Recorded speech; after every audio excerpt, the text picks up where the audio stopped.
Hi മക്കളെ, ഞാനിപ്പോൾ ഉള്ളത് എൻ്റെ സ്വന്തം നാടായ പാലക്കാട് ജില്ലയിലെ കാഴ്ചപ്പറമ്പ് എന്ന് പറയുന്ന സ്ഥലത്താണ്. കാഴ്ചപ്പറമ്പുള്ള ശ്രീലക്ഷ്മിയുടെ വീട്ടിലാണ് ഞങ്ങളിപ്പോൾ ഉള്ളത്. ശ്രീലക്ഷ്മി ഈ കാണുന്ന പോലെയല്ല, +1 റിസൾട്ട് വന്നപ്പോൾ 520 മാർക്ക് നേടിയ മിടുക്കിയാണ്. സോ നമുക്ക് ശ്രീലക്ഷ്മിയുടെ വിശേഷങ്ങൾ ഓരോന്നായിട്ട് നമുക്ക് ചോദിച്ചറിയാം. അതിന് മുമ്പായിട്ട് പറയാനുള്ളത്, ശ്രീലക്ഷ്മി പഠിക്കുന്ന സ്കൂളും ഞാൻ പഠിച്ച സ്കൂളും ഒന്ന് തന്നെയായിരുന്നു. കണ്ണാടി ഹയർ സെക്കൻഡറി സ്കൂളിലാണ് ഓള് പഠിക്കുന്നത്, അവിടെ തന്നെയായിരുന്നു ഞാനും പഠിച്ചത്. സോ അതൊക്കെ സംബന്ധിച്ച് ഞാൻ വളരെയധികം ഹാപ്പിയാണ്. സോ നമുക്ക് മോളോട് ചോദിക്കാം, എന്തൊക്കെയാണ് വിശേഷങ്ങൾ, എങ്ങനെയാണ് ഇത്രയും വലിയ മാർക്ക് നേടുക? ആദ്യത്തെ ചോദ്യം അത് തന്നെയാണ്, എങ്ങനെയാണ് ഈ 520 മാർക്ക് നേടുക? 520 എന്ന് പറയുമ്പോൾ ഞാൻ കുറേ ഇവിടെ ഞാൻ കണ്ടിട്ടുണ്ട് ഫോണിലൊക്കെ. ജനുവരി മുതൽ ഇങ്ങനെ മരിച്ച് പഠിച്ച് എങ്ങനെയൊക്കെയോ എത്തിയതാണ് അവിടെ എന്ന് പറയുന്നത് കേട്ടിട്ടുണ്ട്. പക്ഷെ എൻ്റെ കാര്യത്തിൽ ഞാൻ അങ്ങനെയല്ല.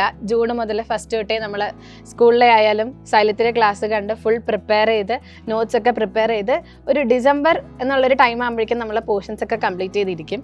പിന്നെ ജനുവരി തൊട്ട് നമ്മൾ ഫുൾ PYQ മാത്രമേ ഫോക്കസ് ചെയ്യാറുള്ളൂ.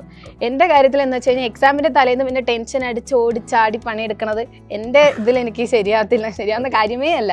അപ്പോൾ നമ്മൾ ഡിസംബർ ആകുമ്പോഴേക്കും ഫുള്ള് എല്ലാം സെറ്റാക്കി പിന്നെ ജനുവരി തൊട്ടൊന്ന് ഫ്രീ ആയി മൈൻഡൊക്കെ ഒന്ന് കാമാക്കിയത് ഒന്ന് പഠിപ്പിക്കും. ഓക്കെ, വലിയ എഫേർട്ട് ഒന്നും എടുക്കാതെ നൈസായിട്ട് തന്നെ ഫുൾ മാർക്ക് നേടിയാണെന്നാണ് പറയുന്നത്. സോ അതുപോലെ തന്നെ അവള് നമ്മുടെ അഗ്നി ബാച്ചിനകത്ത് ഉണ്ടായിരുന്നതാണ്. സോ അഗ്നിയുടെ ക്ലാസ്സുകളൊക്കെ എങ്ങനെയാണ്, യൂസ്ഫുൾ ആയിരുന്നോ? ഡെയിലി ലൈവ് ക്ലാസ്സുകളൊക്കെ കാണാറുണ്ടായിരുന്നോ?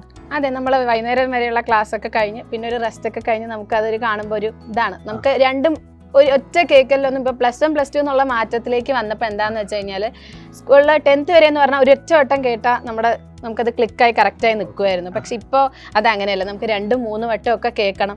അപ്പോൾ അതിനായിട്ട് ബാച്ചിൽ ഡെയിലി നമ്മൾ ലൈവ് ക്ലാസ് കാണുമെങ്കിലും അത് ഓക്കെ ആവില്ല. പിന്നെയും നമ്മൾ സാറ്റർഡേ സൺഡേ ക്ലാസ്സസ് വീണ്ടും എടുത്ത് കാണണം. പക്ഷേ സ്കൂളിലാകുമ്പോൾ നമുക്ക് അങ്ങനെ പറ്റില്ല. ഒരു സപ്പോർട്ട് എന്ന രീതിക്ക് അവിടെ ടീച്ചേഴ്സും കാര്യങ്ങളും എല്ലാവരും നമ്മുടെ കൂടെ ഉണ്ടെങ്കിൽ നമുക്കിത് എപ്പോഴും രാത്രിയിലായാലും പകലായാലും എപ്പോഴും നമുക്കത് നോക്കേണ്ട ആവശ്യമുണ്ട്. അപ്പോൾ അതിനായിട്ട് സൈലം ഒരുപാട് ഹെൽപ്പ് ചെയ്തു നമ്മൾ.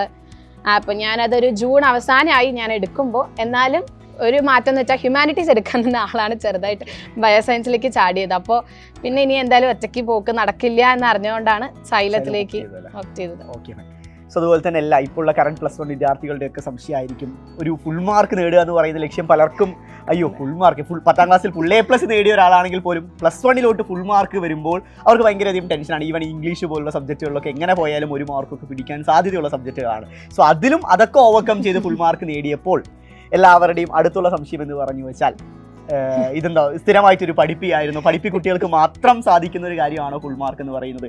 അതൊരു ബിലോ ആവറേജ് ആയ അല്ലെങ്കിൽ ഒരു ആവറേജ് ആയ ഒരു 10th സ്റ്റുഡൻറ്റ് +1 വരുമ്പോൾ അവർക്ക് നേടിയെടുക്കാൻ പറ്റുന്ന ലക്ഷ്യമാണോ ഈ ഫുൾ മാർക്ക് എന്ന് പറയുന്നത്? അതെ, എൻ്റെ മൈൻഡ് സെറ്റിൽ എന്താണെന്ന് വെച്ച് കഴിഞ്ഞാൽ ഹാർഡ് വർക്ക് ചെയ്യുക, അത്രയേ ഉള്ളൂ. നമ്മളത് ഫസ്റ്റ് തൊട്ട് ഫുൾ പ്രിപ്പയർ ചെയ്ത് പോവുക.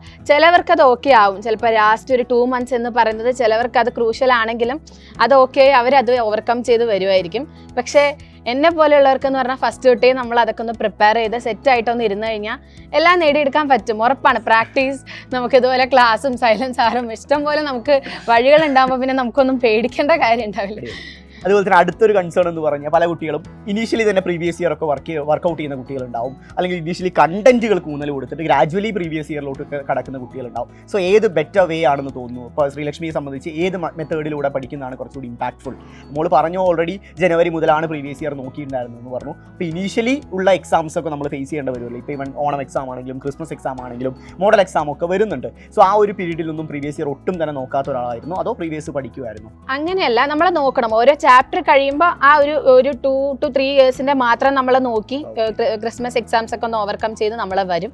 അത് കഴിഞ്ഞ് ജനുവരി തൊട്ട് പിന്നെ കോൺസെപ്റ്റ് എന്ന് പറഞ്ഞാൽ നമ്മൾ ആലോചിച്ചിരിക്കാൻ പാടില്ല. നമ്മൾ പ്രോബ്ലംസ് കോൺസെപ്റ്റ് പക്ക ക്ലിയർ ആയിട്ട് നമ്മൾ ഇരിക്കണം. അതാണ് എൻ്റെ ഒരു പ്ലാൻ എന്നുള്ള രീതിക്ക് ഞാൻ കൊണ്ടുപോയത്. അടിപൊളി. അതുപോലെ തന്നെ പൊതുവേ ഒരു പഠിപ്പികളൊക്കെ സ്റ്റാർട്ട് ചെയ്യുന്ന വെച്ചാൽ ഏത് സമയം ഇരുന്ന് പഠിക്കുന്ന ആൾക്കാരൊക്കെ ആയിരിക്കും. ഞാൻ പൊതുവെ പലരോടായിട്ട് ചോദിക്കുമ്പോൾ പലരെയും തെറ്റിദ്ധാരണ അങ്ങനെ തന്നെ. ഇപ്പോൾ +1 വരും 10ാം ക്ലാസ് കൂട്ടി, 10ാം ക്ലാസ് വരെ ഒരു ദിവസം 2 മണിക്കൂർ പഠിച്ചാൽ +1 +2 4-5 മണിക്കൂർ പെർ ഡേ ഇരുന്ന് പഠിച്ചാൽ, ഓവർനൈറ്റ് ഒക്കെ ഇരുന്ന് പഠിച്ചാലേ നല്ല മാർക്കിലോട്ട് എത്താൻ സാധിക്കത്തുള്ളൂ എന്നൊക്കെ വിചാരിക്കുന്ന കുട്ടികൾ പലരും ഉണ്ട്. അപ്പോൾ ഈ വീഡിയോ കണ്ടുകൊണ്ടിരിക്കുന്ന പലരും ഉണ്ടാവും. സോ അവരോട് എന്താണ് പറയാനുള്ളത്? എത്ര സമയമൊക്കെ ഒരു ദിവസം ഇരുന്ന് പഠിക്കും? അതുപോലെ തന്നെ ഏത് ടൈമാണ് ഇയാൾ പഠിക്കാൻ കൂടുതലായിട്ട് പ്രിഫർ ചെയ്യാറുള്ളത്? എൻ്റെ രീതിക്ക് എന്ന് വെച്ച് കഴിഞ്ഞാൽ ഞാൻ മോർണിംഗ് പേഴ്സൺ ആണ്. ഞാനൊരു വേണമെങ്കിൽ എനിക്ക് ആവശ്യമുണ്ടെന്ന് തോന്നിയാൽ ഞാൻ എത്ര മണിക്കായാലും എണീക്കും. ഞാനതൊരു 4 മണിയായിരുന്നു എൻ്റെ ഒരു ടൈം. ഞാൻ 4 മണി തൊട്ട് ഒരു 7 മണി വരെയൊക്കെ ഇരിക്കും. അതാകുമ്പോൾ നമുക്ക് ഡിസ്റ്റർബൻസ് ഒട്ടും ഉണ്ടാവാറില്ല ആ ടൈമിൽ. അല്ലെങ്കിൽ അങ്ങോട്ടേ ഇങ്ങോട്ടേ എന്നുള്ള ഡിസ്റ്റർബൻസ് എന്തായാലും വരും. ഈവൻ ഫോണിലെ നോട്ടിഫിക്കേഷൻ പോലും ഡിസ്റ്റർബൻസ് ആയിട്ട് ആരും വിളിക്കാനും വരത്തില്ല, ഒന്നുമില്ല. അപ്പൊ പിന്നെ നമ്മൾ ആ ടൈമാണ് ഞാൻ ഓപ്റ്റ് ചെയ്തിരുന്നത്. പിന്നെയുള്ള ടൈം അതുപോലെ തന്നെ ഇപ്പൊ ഏത് കുട്ടിയാണെങ്കിലും എന്ത് വിജയം നേടുമ്പോഴും അവരുടെ ടീച്ചറിനെ പോലെ തന്നെ ഏറ്റവും വലിയ റോൾ അവരുടെ പാരന്റ്സ് എന്തായാലും ഉണ്ടാവും. സോ നമ്മുടെ പാരന്റ്സ് എത്രത്തോളം തന്നെ സപ്പോർട്ടീവ് ആയിരുന്നു? പാരൻസ് എന്താന്ന് വെച്ചാൽ ഒരു കോമഡി. ഞാൻ പഠിക്കും, ഇരുന്ന് പഠിച്ച് തലയിൽ കൂടെ കിളിയൊക്കെ പോയിരിക്കുമ്പോൾ കുറച്ച് കഴിഞ്ഞിട്ട് വരും, ഒന്ന് പഠിപ്പ് നിർത്തുമോ ചോദിച്ചിട്ടാണ് അവർ ചില സമയത്ത് വരാറ്. ആ രീതിയിലാണെങ്കിൽ അത് വലിയ സപ്പോർട്ട് തന്നെയല്ലേ, മതി എന്നെ മോള് ഇനി ഒന്നും മിണ്ടാതിരിക്കുന്നു പറഞ്ഞിട്ട് അവര് വരാറ്. അപ്പൊ പിന്നെ അത് അത്രയും വലിയ സപ്പോർട്ടാണ്. അവര് മതി കുറച്ചു നേരം ഇരിക്കും, ഇനി മെല്ലെ പഠിച്ചത് ഞങ്ങളെ കണ്ടു, മതി ഞങ്ങൾക്ക് മനസ്സിലായി പറയും. എന്തായാലും മാക്സിമം എഫേർട്ട് ഇടുന്ന ഇനി കുറച്ച് റിലാക്സ് ചെയ്ത് അങ്ങനെ പഠിച്ചാൽ മതി എന്ന രീതിയിൽ പറയുന്നുണ്ടല്ലേ. ഓക്കെ, അതുപോലെ തന്നെ നോട്ട്സ് ഒക്കെ എങ്ങനെയാണ് പ്രിപ്പയർ ചെയ്യാറുള്ളത്? ലെക്ചർ നോട്ട്സ് പോലെ സൈലത്തിൻ്റെ ലൈവ് ക്ലാസ് കാണുമ്പോൾ നോട്ട്സ് പ്രിപ്പയർ ചെയ്യാറുണ്ടോ, അതോ സ്ലൈഡ്സ് മാത്രമാണോ യൂസ് ചെയ്യാറുള്ളത്? എങ്ങനെയായിരുന്നു നോട്ട്സ്? ഇല്ല, ഞാൻ ലെക്ചർ നോട്ട്സ് എഴുതി വെച്ച് ഒപ്പം ക്ലാസ്സിനോടൊപ്പം തന്നെ നമ്മൾ പ്രിപ്പയർ ചെയ്ത് പോകാറാണ് ഞാൻ. അതുപോലെ തന്നെ പലരുടെയും പ്രശ്നം കഴിഞ്ഞ +1 മാത്സ് പരീക്ഷ പർട്ടിക്കുലർലി ഭയങ്കര ബുദ്ധിമുട്ടായിരുന്നു. പല കുട്ടികളൊക്കെ ഡബിൾ പാസ് എങ്ങനെയെങ്കിലും നേടിയെടുക്കാനൊക്കെ സ്ട്രഗിൾ ചെയ്യുന്നൊരു യൂട്യൂബിൽ പല ലൈവ് ക്ലാസ്സുകളും കണ്ട, പല ലാസ്റ്റ് മൊമെന്റിൽ ക്ലാസ് ഫോളോ ചെയ്ത പല കുട്ടികൾക്ക് അങ്ങനത്തെ ഒരു പ്രശ്നം ഉണ്ടായിരുന്നു. അപ്പോൾ മോൾക്ക് എങ്ങനെയാണ് അഗ്നി ബാച്ചിൽ ഉള്ളത് കൊണ്ട് ഈ പറയുന്ന ക്വസ്റ്റ്യൻ പേപ്പർ വലിയ ഹാർഡ് ആയിരുന്നില്ലേ, എന്തായിരുന്നു, എങ്ങനെയായിരുന്നു അതിനെപ്പറ്റി? പരീക്ഷ എനിക്ക് എന്താന്ന് വെച്ച് കഴിഞ്ഞാൽ ഈസി ആയിരുന്നു. എല്ലാം വൃത്തി, ഞാൻ NCERT ചെയ്യും, നമ്മുടെ ലൈവും ക്ലാസ്സും എല്ലാം നമ്മളെ പേളിലൊക്കെ വീഡിയോസ് ഒക്കെ കണ്ടു കഴിഞ്ഞാൽ അതാണ് കൂടുതലായിട്ടും ഒരുപാട് എനിക്ക് വന്നതായിട്ട് തോന്നിയത്. അപ്പൊ എന്തായി, അതൊക്കെ കഴിഞ്ഞ് ഞാൻ പോയി എക്സാം എഴുതി കഴിഞ്ഞ് വരുമ്പോഴും എനിക്ക് ഒരു ഇതുമില്ല, കൂൾ എക്സാം ആണ്. എനിക്കൊന്നുമില്ല, ഞാൻ എക്സാം എഴുതി ഓക്കെ എന്തെങ്കിലും നടക്കും, സെറ്റാണ്, പരീക്ഷയൊക്കെ സെറ്റാണെന്ന് പറഞ്ഞ് ഇറങ്ങണം. എല്ലാവരും നിപ്പണ്ടപ്പോ ശരി ഞാനും പോയി, ഇനി നമുക്ക് ഇമ്പ്രൂവ്മെന്റ് കാണണം. എനിക്കൊരു ടെൻഷൻ. പിന്നെ നമ്മളെ പുറത്ത് പറഞ്ഞു ഓ അവളെ പഠിപ്പിക്കും, അപ്പൊ പിന്നെ ശരി ബുദ്ധിമുട്ടായിരുന്നു എന്ന് പറഞ്ഞ് ഞാനങ്ങ് പോന്നു. സംസാരിക്കും പക്ക ടിപ്പിക്കൽ പാലക്കാടൻ കാര്യം. ഞങ്ങൾ പൊതുവെ ഇങ്ങനെയാണ് സംസാരിക്കാട്ടോ, പലർക്കും ഇത് പുതുമയായിരിക്കും, എന്താ ഈ കൊച്ചു ഇങ്ങനെ സംസാരിക്കുന്നതുകൊണ്ട് ഞങ്ങൾ പൊതുവെ പാലക്കാടൻ വൈബ് ഇങ്ങനെയാണ്. സോ അതുപോലെ തന്നെ അടുത്തൊരു കാര്യം എന്ന് പറഞ്ഞു വെച്ചാൽ എല്ലാവരുടെയും ഈ പേൾ വീഡിയോസ് എത്രത്തോളം ഇയാൾക്ക് യൂസ് ആയിരുന്നു? കാരണം അഗ്നി ബാച്ചിലുള്ള മെയിൻ ഫീച്ചർ ഈ ഡെയിലിയുള്ള ലൈവ് ക്ലാസ്സുകൾക്ക് പുറമെ പേൾ എന്ന് പറയുന്ന ചാപ്റ്ററിന്റെ ക്യാപ്സ്യൂൾ കണക്കായിട്ടുള്ള റെക്കോർഡഡ് കണ്ടന്റുകൾ ഉണ്ട് നമ്മുടെ അഗ്നി ബാച്ചിൽ ഉള്ള മക്കൾക്ക് അറിയാം. സോ അത് എത്രത്തോളം തന്നെ യൂസ്ഫുൾ ആയിരുന്നു? മാത്സിനെ പറ്റി പറഞ്ഞപ്പോഴാണ് ഞാൻ ഇതിനെ പറ്റി. പേൾ എന്ന് വെച്ച് കഴിഞ്ഞാൽ ഞാൻ 10th വരെ എന്ന് പറഞ്ഞാൽ തന്നെ പക്കാ പഠിപ്പി, അതായതിനാൽ എനിക്ക് ടെക്സ്റ്റിലെ ബുക്കും മൂല്യം ആവശ്യമുള്ള ആളാണ് ഞാൻ. അപ്പൊ എന്താണ്, അപ്പൊ നമുക്ക് പേൾ എന്ന് പറയുമ്പോൾ നമ്മുടെ നോർമൽ ലൈവ് ക്ലാസ്സിന് പുറമെ പേൾ എന്ന് പറയുമ്പോൾ ടെക്സ്റ്റും എല്ലാ കാര്യങ്ങളും പക്ക ആയിട്ട് പോകുന്നത് കാരണം പേള് വളരെ എനിക്ക് യൂസ്ഫുൾ ആയിരുന്നു. എല്ലാ പോയിന്റ്സും വിടാതെ ഞാൻ എഴുതി വെച്ച് നോക്കുന്നത് കാരണം എനിക്ക് എല്ലാം എഴുതി വെച്ച് വേണം. അത് കാരണം സാധാരണ പഠിപ്പില്ല, ഒരു ഹൈ റേഞ്ച് പഠിപ്പിയാണ് ടെക്സ്റ്റ് ബുക്ക് കഴിഞ്ഞ. അപ്പോൾ സാധാരണഗതിയിൽ ഒരു കുട്ടി ലാസ്റ്റ് മൊമെന്റ് പ്രിപ്പയർ ചെയ്ത് ക്രാക്ക് ചെയ്തതല്ല, ഫുൾ മാർക്ക് നേടണമെന്ന് ഇനീഷ്യലി തന്നെ തീരുമാനിച്ച ഒരാളായിട്ടാണ് എനിക്ക് പേഴ്സണലി ഇപ്പോൾ തോന്നുന്നത്. ഇനിയിപ്പോൾ കറന്റ്ലി +1 മക്കളോട് എന്താണ് പറയാനുള്ളത്?